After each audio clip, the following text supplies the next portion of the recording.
Hello friends नमस्कार। आज मु कला चना को नहीं चाट बनैबी अलग प्रकार बहुत टेस्टी।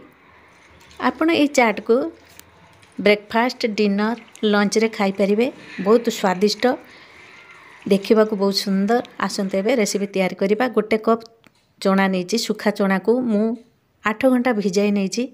8 घंटा पर चना को भल भाव धोई परिष्कार कर देछि। सिझेबा पई चना को प्रेशर रे दे दबा। गोटे कप चना रे मु 1.5 कप पानी देछि। स्वाद अनुसार लूण दे चना को सिझाइबा। लूण दे सिझाइले चनार सबु अनुसार लूण ठीक मापरे लागिबो आ खाइबा को बहुत भल हेबो। एबे प्रेशर ढांकुणी दे 3टी हुइसिल आसीबा पर्यंत सिझाइबा।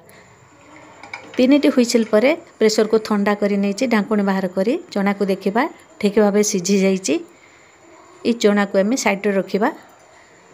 ये चटपटा चना चाट पाई एक मसला प्रस्तुत करिया। गोटे प्लेट नहीं गोटे चामच चिली पाउडर दबा, गोटे चामच धनिया गुंड, गोटे चामच भजा जीरा गुंड, गोटे चामच आमचूर पाउडर दबा। स्वाद अनुसार आधा चामच लूण देछि। यही मसला सबू को आमे सिझाई रखिता बुटर पानी रे गोलाई नबा। मसला को पानी रे गोलाई तेल रे देले मसला पोड़ी जिबार आ भय न थाए। पानी देई मसला को आमे भलो भाबे गोलाई नबा। कोनोसी गुटुली रखिबा नाही। एबे गैस रे पैन बसाई गरम करी नबा।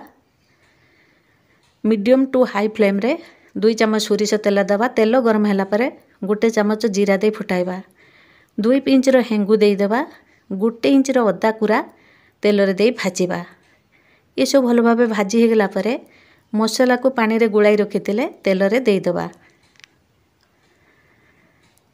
आमे पानी रे मसला को गुलाई थिले तेनु मसला पुड़ी जीव नाही। सुखा मसला देले तेल रे पुड़ी जीव, टेस्ट तार नष्ट हो जीव।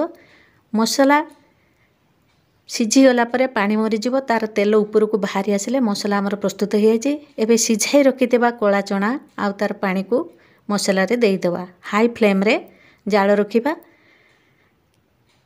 देई चना को भलो भाबे गुळाइबा। मसला रे जिमिति बोट सब सिझी जीव। चनार पानी मरी जाइए। एबे चना प्रस्तुत हो जाइए। आपण चाहिए ये कला चना को यहीपरी खाई परिबे। किंतु मु आउ किछि इनग्रेडिएंट्स देवी जहाँकि चाटटी भल लागिबो खाइबा को। आमे ये चना को एक बाउल को बाहर कर नबा। गोटे काकुड़ी रो कटा चना ऊपर दे दबा। गोटे बिलाती कटा दबा। गोटे पियाज को काटी थिले ताकू मध्य दे देछि।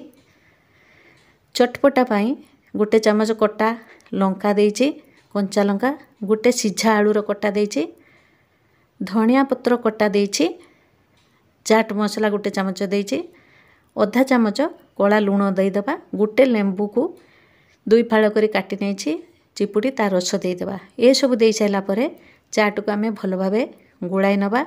आपण को वीडियोटी पसंद आसिले लाइक शेयर कमेंट करिवे। मो चैनल आपण नुआ हैतले सब्सक्राइब करिया भूलिबानी अनुरोध रहिला। एई चाट वर्षा पाग हेउ बा शीतुआ पाग जे समय हेले बहुत भल लागियो खाइया को। पिला ठार बड़ पर्यंत समस्ते पसंद करिवे। आउ एक नो वीडियो नै आसिले आपण सहित मोर साक्षात हेबो। रहिले धन्यवाद।